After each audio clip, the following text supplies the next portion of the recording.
Akiramu oyo nze mbadde mulaba wano ku Salama Road nga mufere wa bbaluwa. Banasajja batambula ku kkubo ng'asowoddeyo omutwe bw'ati agenda akuba abakazi ku bubina. Akiramu agenda akuba abakazi ku bubina. Kati yoyo Akiramu. Akiramu abadde nga ali enkwacho nga tannagendeyo gye yagenda oba ali Congo oba aliwa. Ali mu America. Simanyi. Nga tannaba kugendayo. Abadde nga wano ola kujja live awo ekikubo ekyambuka awo. Ng'alinayo mikwano gye gye balira enkwacho. Obalira amayirungi waggulu. Yo n'okukwata obuwalawala mu mbugo. Omuwala yamutwala ssaawa 8 ogw'ekiro. N'amukabasanya. N'amuwa emitwalo egi. Omuwala asula n'ajjeera eyo. Yali ayagala meka omuwala. Nedda omwana w'abendigo emitwalo 2. Kati nze kankuzannyire wano. Mwana gw'essula olaba Akiramu oyo.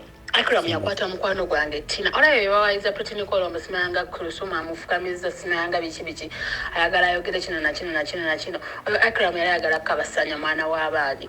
Oyo Akiramu yakwata mukwano gwange bamuyita Tracy. Yakwata mukwano gwange bamuyita Tracy. Tracy yava wano nga ngandi agenda kusisinkana Akiramu yamusanga ku TikTok.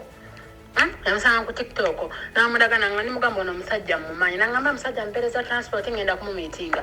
Yamumiitingira ku Salama Road ku kikubo ekyambuka kujja live. Gye yamusanga. Namugyawo n'amutwala eyo Salama Road era waliwo ekiyumba kitebe tekinnaba nakuggwa.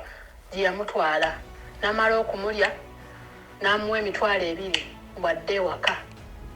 Omuwala abeera eno gusaidize Nigeria. N'amuwa emitwalo 2. Okitegeera? Yali ayagala nakumulya bisiyaga oyo Akiramu. Oyo Akiramu yali ayagala kulya mwana w'abandi bisiyaga. N'akwata emitwalo 2 n'agimuwa nga ate yamutambuza kiro ssaawa 8 ogw'ekiro. Amujja ku bijja live gye balira enkoola, gye balira enkwacyo zaabwe. Oyo musajja malaaya nnyo. Omuwala yankubira essimu ekiro ng'akaaba ali mu makubo akoze atya. Oyo musajja malaaya nga bw'okiwulira alya n'ebisiyaga. Alina ekiyumba ekitannagwe kiri ku Salama Road. Bamala okulira eri enkwacyo alina ekiyumba ku Salama Road gy'atwala abaana b'abandi n'abakozesezaayo ebyekisiru eby'ekikaba. Okitegeera kati obuzibu bwa Hajati bagenda okusanga mu musajja oyo Hajati asirike kuba kati wetutandika okujjayo Bwino wa Akiramu ajja tukane nga ne Uganda takyakkirizibwa kugijjamu. Kuba ekisooka yakola nsobi okufuna Akiramu. Ekyo kyo bati yasooka kwebuuzaako eyo nsobi. Olufiga yabyogera mabega. Ekyo kisajja kifu nnyo Akiramu mufu ku lunaku lwennyini ku mbaga ya Kuluthum. Gwekimanyi Hajati Kuluthum $1 bamuwa feke oba tukimanyi. Zino ze bamufuuwa. Gwekimanyi zaali feke. Kuluthum wallahi billo okulya embizi ze ni musajja musiraamu. Zaali feke $1. Celebrity track Flexible Media official. Ebya flexible wali tekawo. Something that can be bent easily. They won't take a what wonna. Okuba. Kisambo isa. Abena kawere okuba. Siri wala.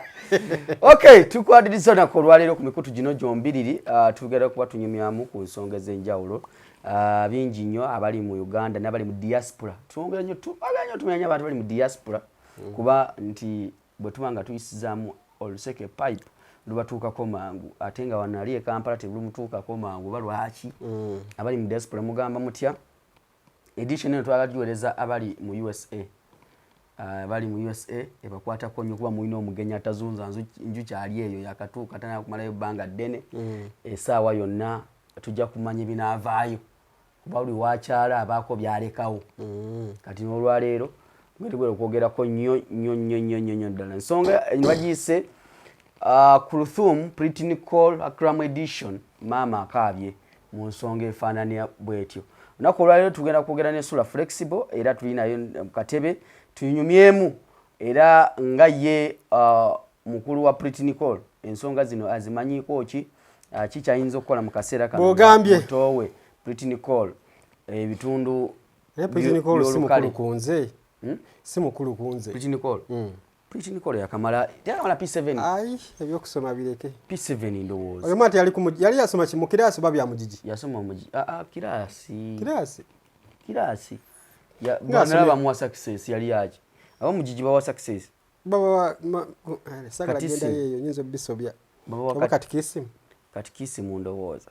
So atulire sula flexible buza kuba tulaba sebo abatulaba muri mutya yenze sula flexible ku lugambo kwalya sebu tulaka extra UG ne Flex Media official mwe bali nnyo kutulaba byonna byayogedde ebimu bituufu ebimu si bituufu nga kikira kituufu nze siri muganda wa Prety Nicole kubanga nze ndi muwanvu Prety Nicole mumpi Prety Nicole bagenda muzika mu kibiriiti nze ndi musajja muwanvu mulangatira sirikira muri so bye biriwo omwana yagamba bwe muli kizuula nti abampi fe tufuuke ensiri ekiro ne tubaluma naye okimanyi omukazi ne waba mumpi atya we mwebakayo muti ku buliri muba mwenkana naddala ng'omwebaseeko kiva kuki simanyi nange ne waba mumpi waati nga bagenda muzika mu kibiriiti we mwebaka ku buliri n'oba ng'oli muwanvu ng'okoma eri naye we mwebaka abaakutuuka simanyi oba omuntu watuuka style gye bayita batya kabaawo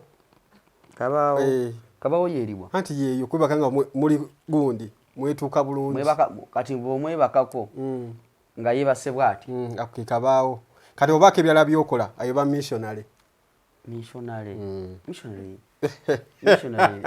kakati tutandike va mu ebyo manyi nti wali mbozi ensinga kwagala nga zakwegatta naye ojja kifunamu obuzibu ekyatuuka ku Robert Lota asigazza nviiri ate kiki mukazi atunda kigera we makindye yamuwekirwadde simanyi nze nali namulabyako gaggwawo lwa buwoomi Robert Lota nti yamukyawa bukyayi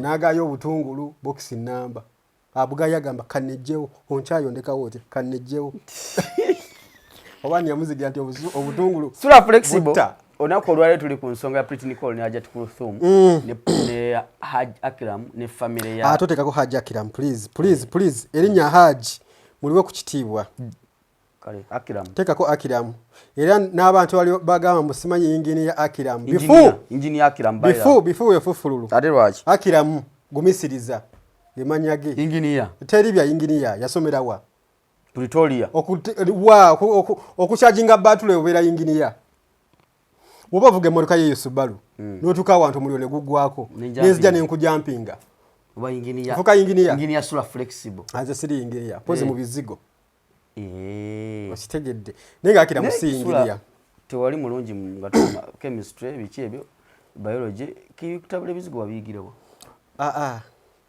obadde ki nabisomera neyo ntinda omukyala yabinjigiriza mu covid yawo oyiga biyige oyiga naye ngende njigeyo osobola okuyiga Prety Nicole ekisokera ddala ensonga eno tutunulire ku Kuluthum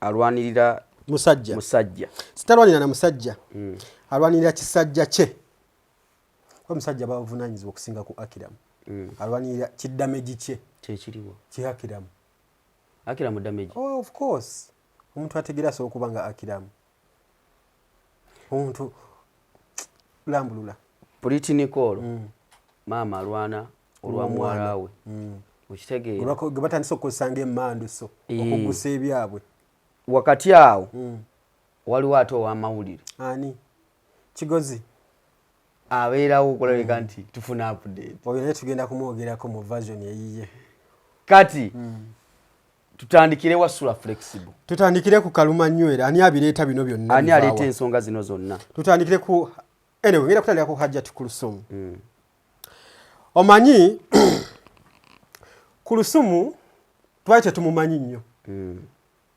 okuva omugenzi Haji Muzaata bwe yava mu bulamu bw'ensi eno tutandika okumutegeera Kuluthum yaani nze nga mumanyi nga nze omuntu kubanga nasomera ku ssomero lyerimu naye kandi Muslim awo wasomera kawambe Muslim naawe so namulabanga okitegeera so Kuluthum oyina emyaka emeka so ekyemyaka kyo kireke Kuluthum abadde mwana muto by the way lwakuba nti omubiri manyi waliwo abantu abagejja bati abantu balowooza nti bantu bakulu naye nga si bakulu Kuluthum abadde muto ajimbulukuse bujimbulukusi n'akula nze namulabako nga muto n'engeri gyazze nga akulamu so bino byonna Kuluthum yali tali mu mawulire era so naga access nga kinyinza okugamba kubanga Haji Muzaata yali mukambwe nnyo nga takkiriza bintu ebyo okitegeera naye Haji okuva wali yafa tumuziika ematu geeyo obulamu bwa Kuluthum bwatandika okujja mu mawulire okitegeera bwatandika okujja mu mawulire naye nga yali mukyala muto kyenyinza okugamba kubanga Haji yalina oli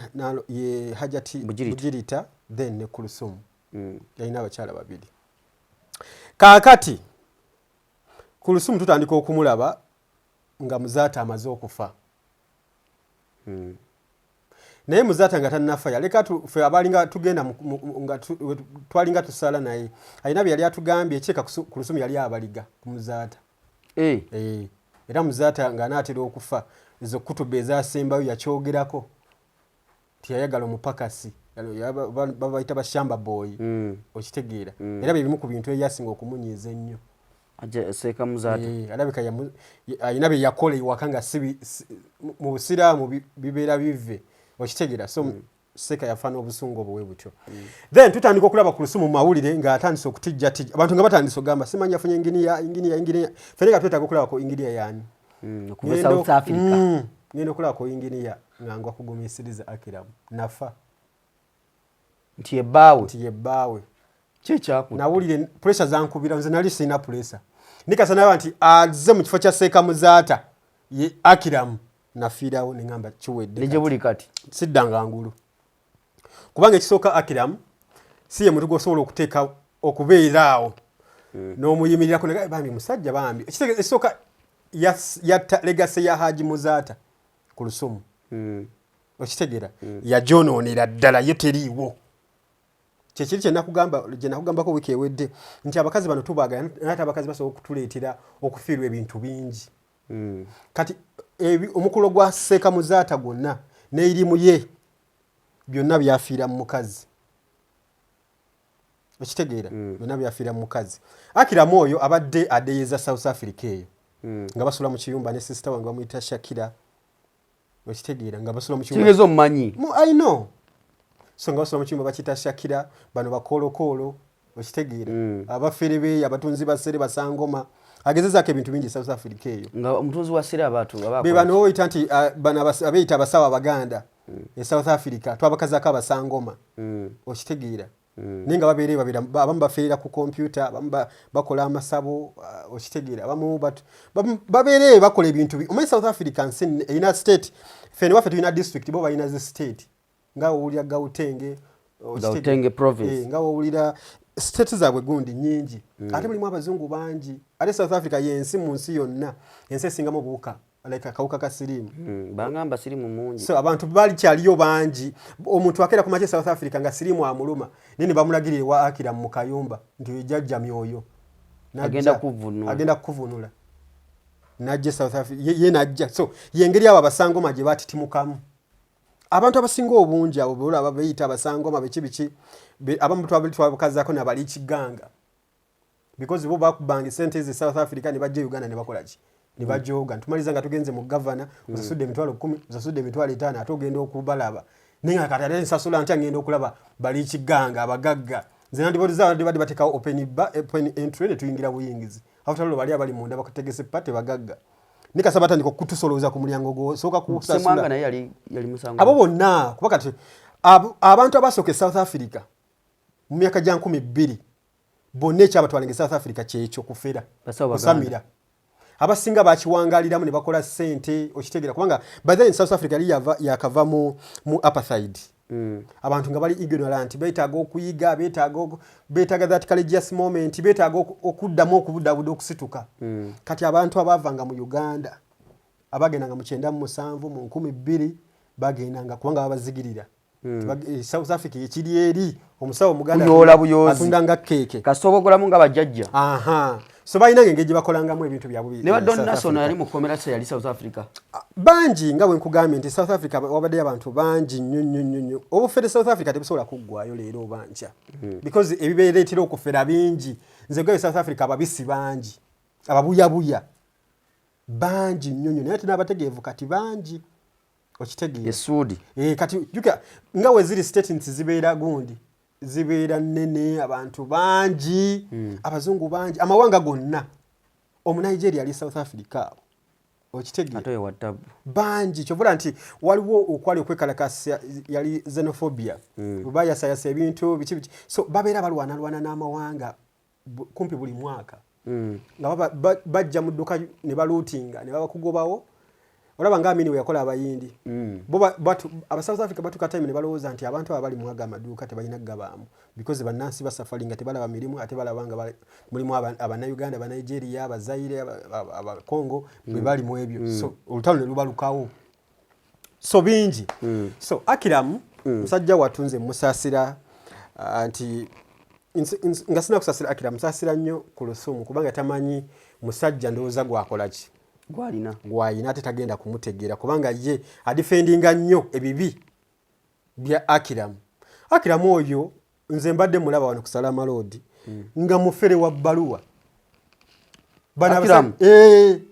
banasajja batambula ku kkubo ng'asowoddeyo omutwe bw'ati agenda akuba abakazi ku bubina Akram agenda akuba abakazi ku bubina kati yoyo Akram abadde nga ali enkwakyo nga tanagendeyo gye yagenda oba ali Congo oba aliwa ali mu America simanyi nga tandaba kugendayo abadde nga ola kujja live awo ekikubo ekyambuka awo ng'alinayo mikwano gye balira enkwakyo balira amayirungi waggulu eyo n'okukwata obuwalawala mu mbugo nga babukwatira eyo nze nkubuulira nze soogera kalebule Akram nga ye muntu akulaba n'ayiika endusu ng'akulengeredde mu distance ng'oli muwala Akram yali alina ebivubuka ku Salama Road awo nga bingi yali avuga emmotoka ye eriko ennamba ya South Africa naye nga ogisanga ne wootalina kugisanga banaye yaweebula ekitiibwa ky'emmotoka omusanga eyo ku badongo wansi aswami yalinayo ekiyumba ewa mitandao noyamba yalinayo ekiyumba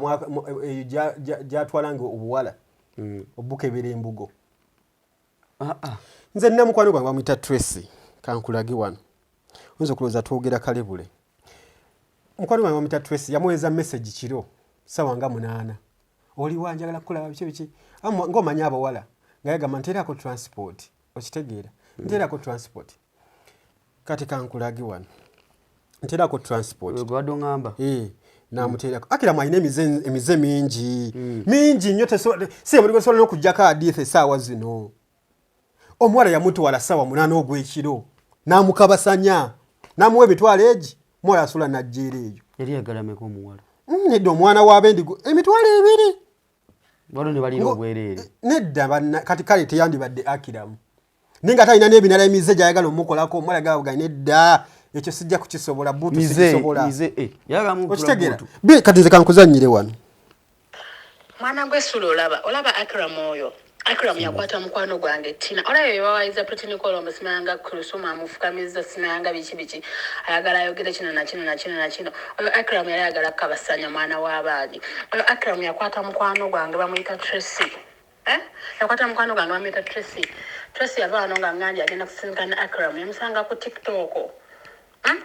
TikTok n'amudagana nga nimugamba ono omusajja mumanyi n'angamba omusajja mpereza transport ngenda kumumiitinga yamumiitingira ku Salama Road ku kikubo ekyambuka kujja live gye yamusanga n'amugyawo n'amutwala eyo Salama Road era waliwo ekiyumba kitebe tekinaba nakuggwa gye yamutwala n'amala okumulya n'amuwa emitwalo 2 mbwadde ewaka omuwala abeera eno gusaidize Nigeria n'amuwa emitwalo 2 okitegeera yali ayagala nakumulya bisiyaga oyo Akram yali ayagala kulya mwana w'abandi bisiyaga n'akwata emitwalo 2 n'agimuwa nga ate yamutambuliza kiro ssaawa 8 ogw'ekiro amujja ku bijja live gye balira enkoola gye balira enkwakyo zaabwe oyo musajja malaaya nnyo omwana yankubira essimu ekiro ng'akaaba ali mu makubo akoze atya oyo musajja malaaya nga bw'okiwulira alya n'ebisiyaga alina ekiyumba ekitannagwe ekiri ku Salama Road bamala okulira eri enkwakyo alina ekiyumba ku Salama Road gy'atwala abaana b'abandi n'abakozesezaayo ebyekisiru eby'ekikaba ekiyumba kiri ku Salama Road nga wakava ku ekikubo ky'ettaka nga wakava kakola nsibati olinnyalinnyako kati n'ekikubo kiri awo ekyambuka oyo Akram gy'alina ekyo ekiyumba ekitannaba kuggwa kiri mu kikomera gy'akabasanyiza abaana b'abandi kati oyo Akram gwe inginiya simanyi Haji bawa Kuluthum Hajati fake man omwala ayagala musiyaga ate okitegeera so ng'agamulya mu maaso ne mabega bingi nnyo oyo Akram byakola bingi asindika ne nudes oyo gwe muwolereza oyo ate Kuluthum kino bannaye okitegeera kati obuzibu bwa Hajati bagenda okusanga musajja oyo Hajati asirike kuba kati we tutandika okugyayo bwino wa Akram ajja tukane nga ne Uganda takyakkirizibwa kugijjamu kuba kisooka yakola nsobi okufuna akiramu ekyo kyo bati yasooka kwebuuzaako eyo nsobi Fulufiga yabyogera ekyo kisajja kifu nnyo akiramu mufu nnyo nze naye simanyi nti okugenda kwa Haji Muzaata omusajja asobola okuddawo like okwagala Kuluthum ayina kuba akiramu really mwali mwagala yagala at least baseka gye bali naawe naye omuntu omuwenkwaki omukwaki omuntu atigatiga abawala abakwata mu muga batwale mu biyumba ebitanaggwa Akiramu kigeze genimize abadde najjo ate tegisobola kukoma leero nze kugambe Akiramu yali asula mu kiyumba ne sister wange ye South Africa nga basulamu nga mukaaga badde kera ku makya ne badde yezoomo koolokolo okitegeera so Akiramu nze era mutunula bwe nti ng'ayogera biki nempulira ennaku nengamba kati abantu abasinga tebamanyi ono gaayi tebamanyi biki byakola ebyo mu mwagondezaako n'aloolinga ebiisa ebyo ebiringa ebya Nawolovu ng'abaza akutta atya mu mbugo akusembeza atya akuwadde atya olubuto olutaliko buyambi akudduseeko atya Kuluthum yamusangawo ati kati kyekyo ekizibu simanyi oba yamusangira ku TikTok oba bejjawa abo abasajja ebisajja ebyo biferefere ebyo birina engeri gye bikwatamu abakazi bigwisa okitegeera kijja ne kikulimbalimba nze ndi mugagga biki bikisooka ku lunaku lwennyini ku mbaga ya Kuluthum gwekimanyi ajja ti Kuluthum dola bamuwa feeke oba tukimanyi zino ze bamufuuwa gwekimanyi zaali feeke Kuluthum wallahi billah okulya embizi ze ni musajja musiraamu zaali feeke dola nekyo Kuluthum tasobola kuvayo n'akyogera kati mu mawulire zino ze bafuuwa zaali feeke n'obukakafu mbuyina nze waliwo kyali wange yangamba yalondako kamu naye era kaali kafu mbadde niizo oyogere zaali feeke ezo ze baamufuuwa ku lunaku lwaki lw'embaga kyamufuuye eddoola ne namba plate tebyaliyo nti Kuluthum Allah you don't know kati beba abafere betu ina mu ggwanga yatu lya Uganda naye ye Hajati agamba ye Hajati alowooza musajja we tetumwagala era biki oba ekisajja kyalooka omukazi nze simanyi nze nkugambye ebyo bisajja ebyo ebiferefere ebyo biyina engeri gye bikwatamu abakazi ye omukazi negamba ye mukazi yena alowooza nti bamuwaayiriza bambi bba wange bamuwaayiriza naye ng'ebintu byakola bya kisiru nnyo nze senga nkuzanyira wano abakazi abalumiriza oyo Akiramu ebintu byazzenga akola ojja nakutya ebimu biswaza n'okuyisa ku mpewo biswaza okitegeera biswaza agamba leva gogolaba nti waba agenda mu kibuga ayita wano ewa Bakuli ku bitaala ayita wano ewa Bakuli ku bitaala nakkira Kampala mukadde byonna abikola yo Akiramu nina obujulizi wano obukakafu kati Hajati tamanyi wano watabu gwe you don't know ng'agenda mu kibuga ayita wa Bakuli ku bitaala nakkira Kampala mukadde Old Kampala kakati oyo Akiramu gwe sobola okera kumanya tugaba bannange tuwuliriza Akiramu lwiri nze Hajati ankwasako ennaku kubanga mukyala musiraamu yasomera Kawempe Muslim essomero ery'eddiini eriteekateeka omwana nze Seka Muzata namulaba nga ajja okulaba Kuluthum yali mu senior 3 sijjukira bulungi nga kawala kato nga ajja okukalambula ku gundi ku visitation day okitegeera so oyo Hajati ng'asala teri swala emuyitako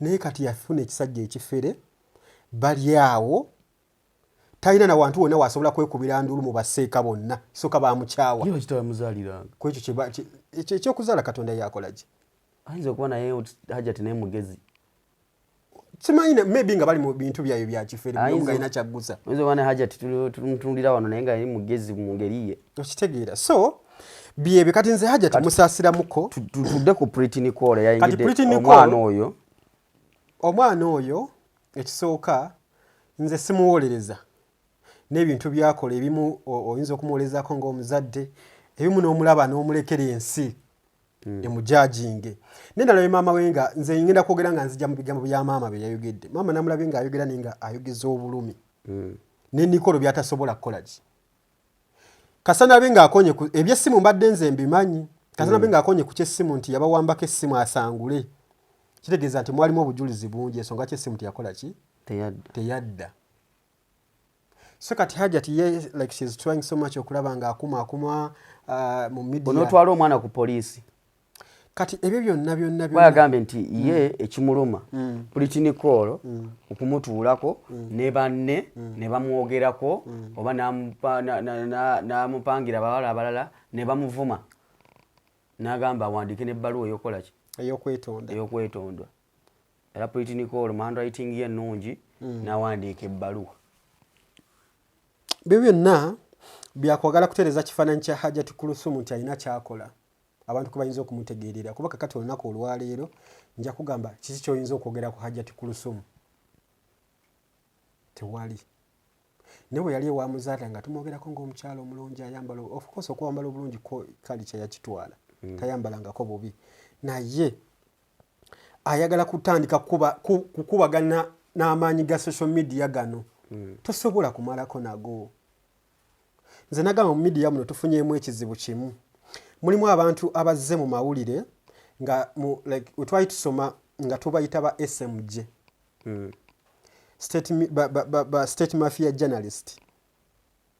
Abamu nja kuwaako example mu maaso eyo nga babaka babakozesa okwagala okugusa ebyabwe okitegeera. Kati nalabye sister waffe Hadija Kigozi nga naye bamugasse mu kagurupu kano okitegeera. Kati byebyo ba SMJ bye bakola nti yafuna abantu abamu ne yeefunzaako abamu kyovula ojja kusanga nga ye Hadija ayiwawo nnyo omubiri ku lwani kulwa Kuluthum n'ate amukozesa nsobi okitegeera. Simanyi oyo omwana oba amawulire yagasomerawa naye ndowooza like ayagala nnyo okufuna that breaking news okufuna akantu ayagala nnyo abantu baga Hadija nakajje wa Hadija. Waliwo ebintu ebimu fe ababadde mu gundi tulabye ebintu divorce ng'ebintu emu olina kubigenda kitono. Nze abantu abasinga bonna benda ba Hadija bazengako like bayawukana naye mu bubi nnyo oba okitegeera. Namulaba okusooka okumutegeera nze naye simumanyi namulaba ng'akola nnyo ne Jennifer Fulufiga ne bakola episode zaabwe ebintu ebyo bakolanga babikola wayita akaseera katono ngenda okulaba ng'ate byonna content yamugjeeyo ku YouTube ye ng'agamba kati mugjeeyo kandi abe Fulufiga era n'ayogera nnyo olutalo lwali lw'amaanyi olwo tuluyitamu ne luggwa. Nazzeemu okumulaba ng'ali alina oba baali batudde n'Amelia Nambala Samuel bavinga lunch biki naye nga ndabye amaanyi gayogeza malala mukko okitegeera oba yali ayomba n'ani awo mbusimanyi gwa Amelia sigwandiisa biki ngamba manyi abantu abamu divorce waliwo ebintu bye balina okutegeera. Abantu abamu mujja kubalaba awo ng'abatalina music yakuba naye nga balina amaanyi mangi nnyo mu industry muno okitegeera. Nze abantu mbagamba nnyo nti Fulufiga omulaba nti yabeera awe mulawe biki naye Fulufiga ngabadde omusanze mu muduze ng'abadde tewalina bimunyiiziza n'abako ebintu byakugamba oyinza okuddamu emabega ne weetereza amanye ebintu bingi. Nze Fulufiga we yali mu NUP ng'ali nnyo ku mikwano gwa Bobi Wine oba muganaawo okuyimba ebusaabala nga yayiwawo omubiri n'olunaku lwali lumu yakera ku makya n'akyuka saamunenya okitegeera saamunenya. Nze Jennifer yankubirako essimu nga mpooninga nga n'ebintu byaŋŋamba n'ambulira ng'omuntu. Nze nali nvuma Fulufiga naye asobola okukikugamba buli lunaku nga mukeererako omukwata nga misa nga muvuma naye yennyini n'atuuka n'akitega n'agamba onvumye. Fulufiga oyo omulaba kizibu nnyo abantu okumuvuma n'awulira nti omuntu amuvumye ekivumo kimutuuse ku ggumba naye nze namuvumako n'atuuka time n'agamba onvumira ki naye nga Fulufiga kyakugamba nti onvumira ki. So time yatuuka Fulufiga ne tutereeza ensonga zaffe n'abaako ebimu byambuulira kubanga ye abadde mu industry muno teri muyimbi gwatamanyi. Fulufiga yatuukako time ng'atuula awo ku Park Lasting nga bakagikola ndowooza 2015 oba 2016 naye ng'atuula ku Park Lasting awo ku mulyango naye nga buli muntu ayingira olina okumuwa ssente ng'ozze kulya mmere yo naye ng'olina okuwa Fulufiga ssente nga oba tozimuwadde tojja giyingira lazima. Naye nga ne omwami wa Park Lasting akimanyi nti Fulufiga atudde awo erule akimanyi nti Fulufiga atudde awo era ekyo kyakola kisobola okugaana abakirayanti okuyingira naye nga bonna bakkiriza okutambula ne protocol nga balina okumuwa ssente okuyingira okulya emmere. Zonna ze baamuwanga. Kati yoyo full figure. Akusse. Nedda bino tujja situbyogera bwogeza abimanyi. Tetumuvuma. So bwokera ku makya ne musowagana ne full figure. Manyi nja kukola episode nkubuliro full figure engeri gyakolamu ebintu abantu abasinga version gye batamumanyiiko. Ffe twagendako e Masaka eyo. Twali tugenze kuyimba waliwo omukyala sister wange akola ku radio Centenary eri Masaka eyo. Bamuyita Nava. Yali ategese ebivulu bino eby'emisomo twali tugenze ne ba Princess Amira abo n'abalala. Ne tutuuka ebivulu ne bigaana nga nezituze e Kampala teziriiwo. Full figure n'atugamba tugende. Balina omwana gwe baali balese. Wenakaza nti full figure abantu bye bamumanyiiko si bye bamanyi. Twatuuka nga waliwo omwana gwe twali tulese emabega. Bamuyita Kisekka Martin we Masaka eyo. N'agamba sijja kugenda. Twali tugende eyo babayitayo ebyero bye Masaka ebimu sibimanyi. N'agamba oyo omwana tuba tetumututte. Nze nange sigenda. Ne tugivuga emmotoka. Neddayo twali tumulese emabega olwokuba nti ebifo emmotoka yali ejjudde. N'agamba twenyegeenyega atuule. Twagenda okutuuka eri nga mu butuufu twali tetujja kusobola okujjako nga tumututte ng'ate abantu abeeri ku mwalo gye twali tulaga bategeera nnyo oli omwana gwe twali tulese emabega. Nga mulowooza mwe baakabi. Nga tulowooza ffe baakabi. Okitegeera. Full figure twali tukomawo e Kampala n'atusasulira ssente. Ku katono ke baamuwa kubanga ebivulu byali bitusaze. N'atusasulira ssente. Ezitujje ye Masaka gye twali babayitayo wa paka Kampala ku ssente ze. Full figure. Full figure. So kati wendaba abantu nga basowagana ne full figure bate bamutegeera. Ate baba tebajja kumutegeera kubanga bo balowooza nti full figure yoli awemula. Full figure takuwemula nga tolina ky'omukoze. Goloza waki ku salt tebamuvumanga. Awemula. Like waki ku salt tebamugobanga. Awemula. Kitegeeza aweereza sense. So Kigoza agenze asowagana n'abantu mu ngeri embi. Oyo omwana tagenda kufundikira bulungi. Nze nkubuulira. Tagenda kufundikira bulungi. Bino ebintu bya content tubikola ne tulina okukuuma emikwano. Tulina okukuuma emikwano, tulina okumanya nti wano tusobaganye ne bano bantu bange. Bwe mwakera ku makya 2016 ne mutandika YouTube channel eno gye tuliko ng'oli ne Alan Cruz.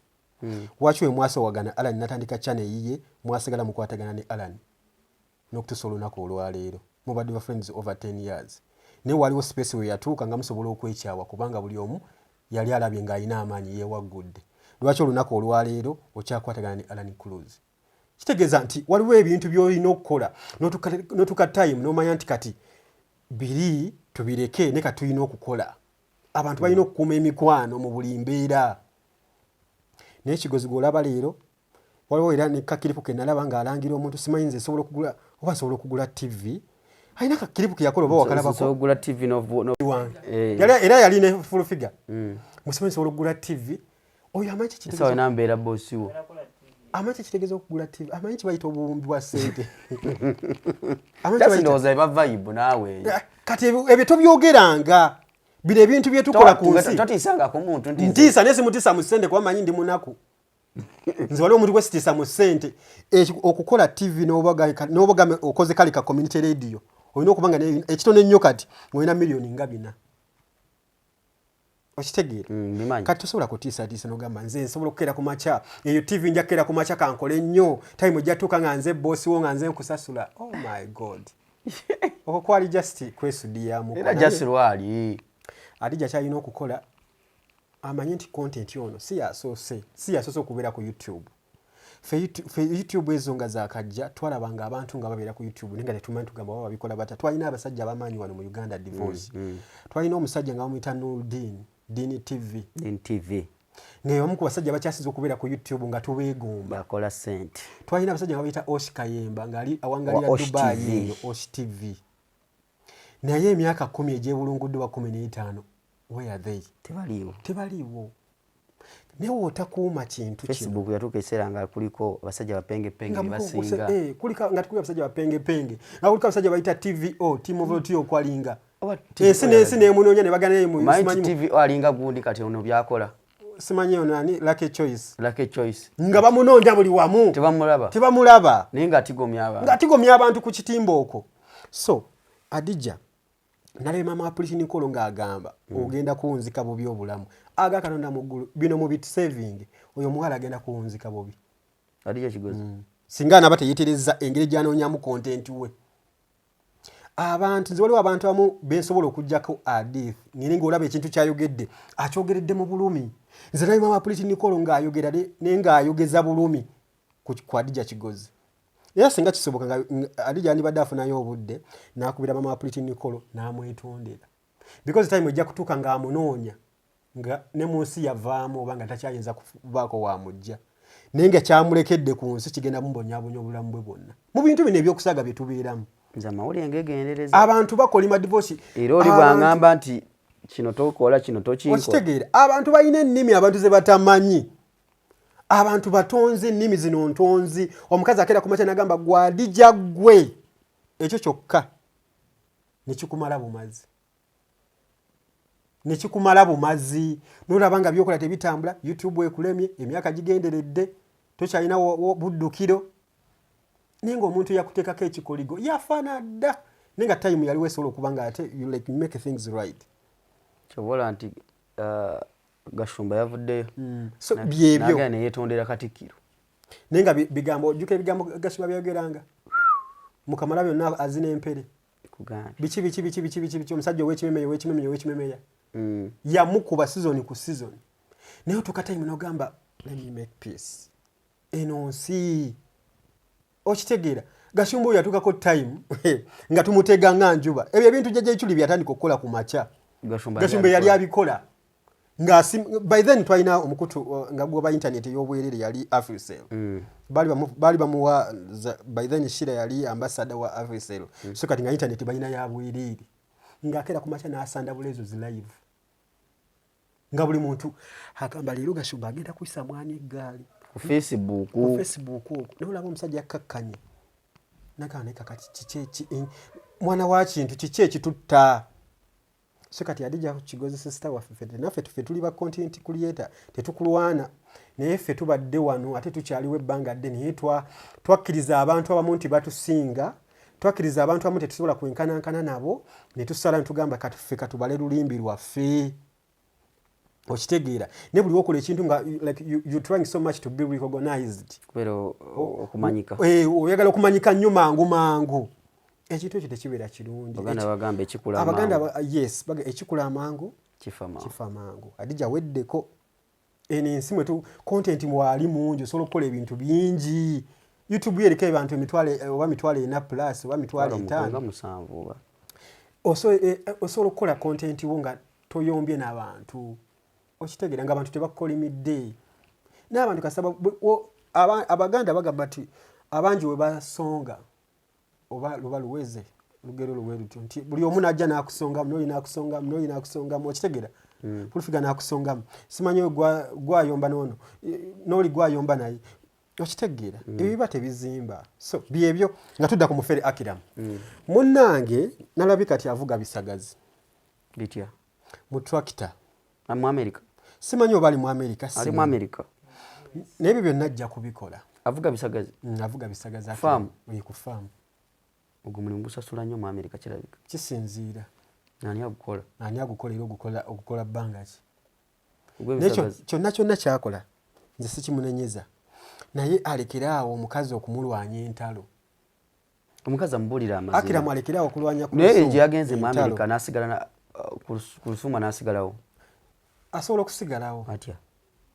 kati mu America teriyo nnyo bakazi abo bakyeyonoonera abakazi bali eno mu Africa ab'okuzanyiramu abakazi abakadde bali eri kati bagenda mu kutula spinal cord ode yakutukadda kubanga agenda okuva eno mu Uganda ng'enkwacu emukutudde ne mu America wali enkwacu simanyi oba ogenda obivaako simanyi oba ayinza okuba nga bagimuleetera batya enkwacu teriiyo tomanya mna ayinza okuba gyeri naye nga byebyo enkwacu osobera addicted kuyo ennyo nze nagamba abayimbi b'Uganda abasinga bonna bakwacca nange n'omuyimbi omukazi gwe mmanyi n'ababbandi omukazi mulungi nnyo omuyimbi naye akwacca bonna bakwacca abasinga abamu wataba ku ice abakunkwacco ice agenda kutta abantu so abayimbi beetereze byebyo so mama kati byonna tuyogedde mama wa Nicole ye toinawo munenyeza mu mama sinawe mama yewo anti kati fe tuzaala mibiri enneeyisa gye yeeyisaamu tetusobola kinenyeza maama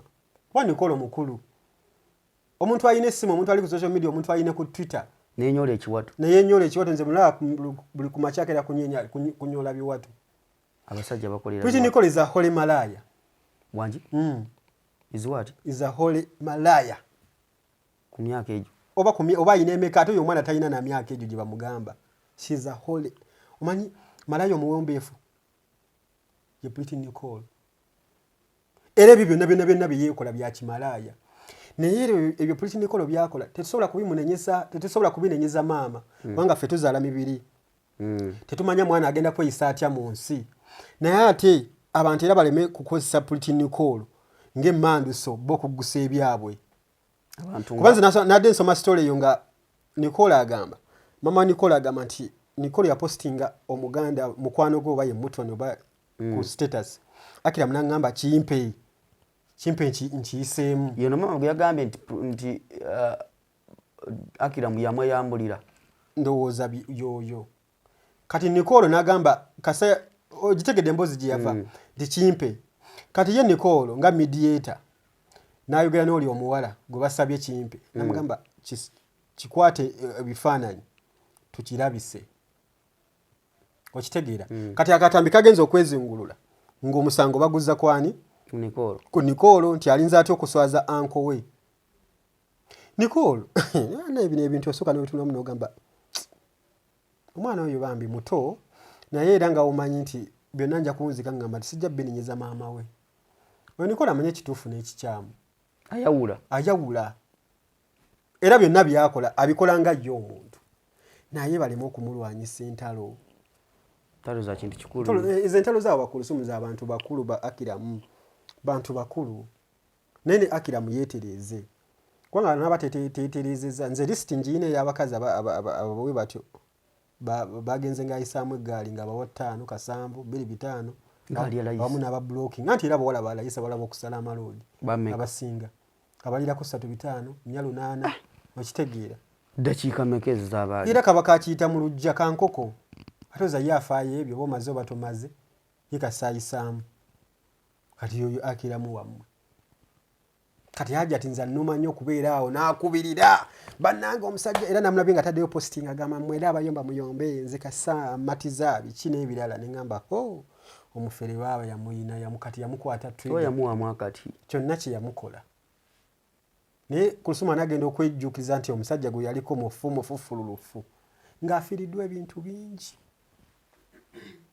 ye eddiini kati yagenda twasigaza nti kati Hajjati ayambala bulungi naye ye eddiini gye twali tumanyiye ani yagimwambula Akiramu gwoyo omukazi kumuzaata omukazi ate agimuzaata yali ayagala nnyo Kuluthum nti yatukako n'okumulwanirira bamuwa omulimu mu KCCA ojjukira Sekamuzaata omugenzi we yakuba Jennifer olwokuba yali ayogedde ku basiraamu nti baleekaanya ebizinde evuddeko yakava kati guweddeko naye esaze gundi right bagikubyeko hagireke zijja kuba zimmala black magic evuddeko ekamerayo ina amaaso 3 maaso 4 gibayita batya simple eye maaso mbira ge maaso ga Akiramu bigiriiso Hajjati awananye weriiso naye ebyeriiso tebikola yamutuwanira luli nga temunaba kumutegeera neffe katukoze research amala nze kuviira ddala South Africa gye baali basula mu kiyumba nenzija kusala amaloodi awo n'erinnya lya Akiramu lifu because yavuga ng'ekyo ekimotoka ekiriko ennamba za South Africa Gauteng province yali kitinkwani Tuareg ndoza yali Tuareg naye nga kiriko ennamba za Gauteng province GP ng'ayisaamu omutwe kusala amaloodi ako agenda akuba abawala ku bubina Akiramu agenda bagamba lamula mu maaso emabega nsiimye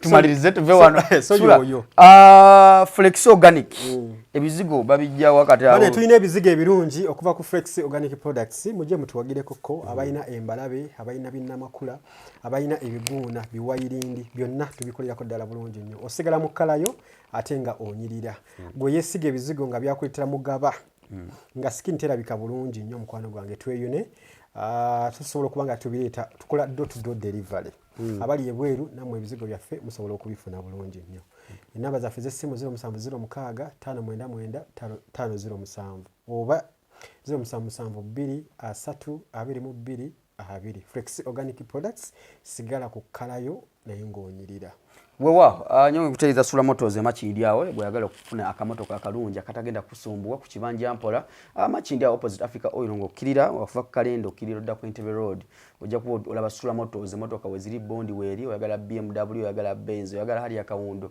oyagala Field oyagala Wish motoka zonna we ziri ku kibanja mpola tugamba buy and drive sibyakugira ate tumanye oguze makanika jakandika emotoka akusasula ku kibanja mpola ate tebagenda ku papa nti basike emotoka ojja sasula paka unowulira ngamba nti kati njala gimalayo namba yesimu eri wansi mu kasonda gikubeko olabike nti obafuna bulungi nyo banaffe abasula motors emakindi papa sport ekyemisana kirungi ekigenje kirungi nakawungeeza bagala okudigidamuko buli mamande bwabone live band bayina birthdays ezenjawulo musogendawo buli mamande obero live band n'okunywamu okwenjawulo ne kashisha abanywa kanako akomuka kaiteno bwekati nani bana bali papaza obayagala obulamu okufa obufi bali wali makindi Rukuri Road nga okulirana Landstar Hotel ojja kutuuka bulungi nnyo olabike nti wefunira nkya ekirungi n'ekyemisana n'ekyeggulo ekirungi ndowooza siribwera manga tusuka wano tubasibule tuve wano ffe tuddemu tukwatagane olunaku olunaddako mbeere bulungi